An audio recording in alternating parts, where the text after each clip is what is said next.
പുതിയൊരു വീഡിയോയിലേക്ക് സ്വാഗതം. അടുത്തൊരു വാർത്ത കേരള ബ്ലാസ്റ്റേഴ്സ് ടീമുമായി ബന്ധപ്പെട്ട ഒരു അപ്ഡേറ്റ് ആണ്. കഴിഞ്ഞ 5 വർഷങ്ങളോളമായി കേരള ബ്ലാസ്റ്റേഴ്സിന്റെ സ്പോർട്ടിംഗ് ഡയറക്ടറായിരുന്നു കരോളിസ് തന്റെ സ്പോർട്ടിംഗ് ഡയറക്ടർ സ്ഥാനം ഒഴിയുകയാണ് എന്നുള്ള വാർത്ത നേരത്തെ തന്നെ നമ്മൾ വീഡിയോ ചെയ്തിട്ടുണ്ടായിരുന്നു. അങ്ങനെ ഇപ്പോൾ താൻ കേരള ബ്ലാസ്റ്റേഴ്സിനോട് വിട പറയുകയാണ് എന്നുള്ള കാര്യം അദ്ദേഹം തന്നെ ഒഫീഷ്യലായിട്ട് പ്രഖ്യാപിച്ചിരിക്കുകയാണ്. ISLന്റെയും ഇന്ത്യൻ ഫുട്ബോളിന്റെയും ഭാവിയെ ചുറ്റിപ്പറ്റിയുള്ള അനിശ്ചിതത്വമാണ് പടിയിറങ്ങാനുള്ള തന്റെ തീരുമാനം. എന്റെ പ്രൊഫഷണൽ കരിയറിൽ ഒരു പുതിയ അധ്യായം ആരംഭിക്കാനുള്ള ശരിയായ നിമിഷമാണിതെന്ന് ഞാൻ വിശ്വസിക്കുന്നു. ഇന്ത്യ ഫുട്ബോൾ മെച്ചപ്പെടണമെന്ന് ഞാൻ ആത്മാർത്ഥമായി ആഗ്രഹിക്കുന്നു. ഒരുപാട് കഴിവുള്ള താരങ്ങളെല്ലാം ഇന്ത്യയിൽ ഉണ്ട്.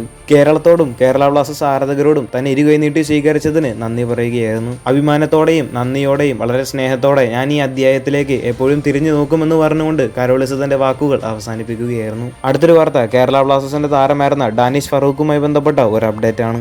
കഴിഞ്ഞ 3 വർഷമായി കേരള ബ്ലാസ്റ്റേഴ്സിന് വേണ്ടി കളിക്കുന്ന ഒരു താരമാണ് ഡാനിഷ് ഫറൂഖ്. അങ്ങനെ ഇപ്പോൾ ലഭിച്ചിരിക്കുന്ന വാർത്ത അനുസരിച്ച് ഡാനിഷ് ഫറൂഖും കേരള ബ്ലാസ്റ്റേഴ്സ് ക്ലബ്ബ് വിട്ടേക്കും. ഡാനിഷ് ഫറൂഖിനെ ഈസ്റ്റ് ബംഗാൾ ടീമിലേക്ക് എത്തിച്ചേക്കും എന്നുള്ളൊരു വാർത്തയാണ് ഇപ്പോൾ പുറത്തു വന്നിരിക്കുന്നത്. ഡാനിഷ് ഫറൂഖ് ഈസ്റ്റ് ബംഗാളിലേക്ക് എന്നുള്ള വാർത്ത നിരവധി മാധ്യമങ്ങൾ റിപ്പോർട്ട് ചെയ്തിട്ടുണ്ട്. 2 വർഷത്തെ കോൺട്രാക്റ്റിലാണ് ഡാനിഷിനെ ഈസ്റ്റ് ബംഗാൾ ടീമിലേക്ക് എത്തിച്ചിരിക്കുന്നത്. അടുത്തൊരു വാർത്ത അർജന്റീന ടീമുമായി ബന്ധപ്പെട്ട ഒരു അപ്ഡേറ്റ് ആണ്. ഈ വരുന്ന ഞായറാഴ്ചയാണ് അർജന്റീനയുടെ ജോർദാനെതിരെയുള്ള മത്സരം നടക്കുന്നത്. ഇന്ത്യൻ സമയം രാവിലെ 7:30-ക്കാണ് മത്സരം ആരംഭിക്കുന്നത്. കഴിഞ്ഞ 2 മത്സരങ്ങളിലും കളിച്ച പല താരങ്ങൾക്കും വിശ്രമം കൊടുത്തേക്കും. നിലവിൽ ചില മാധ്യമങ്ങളുടെയൊക്കെ റിപ്പോർട്ട് അനുസരിച്ച് ജോർദാനെതിരെയുള്ള മത്സരത്തിൽ നിക്കോ pass, Valentin Barco, law Celso, സെനസി, Simeone, Manuel Lopez എന്നീ താരങ്ങളെല്ലാം കളിച്ചേക്കും.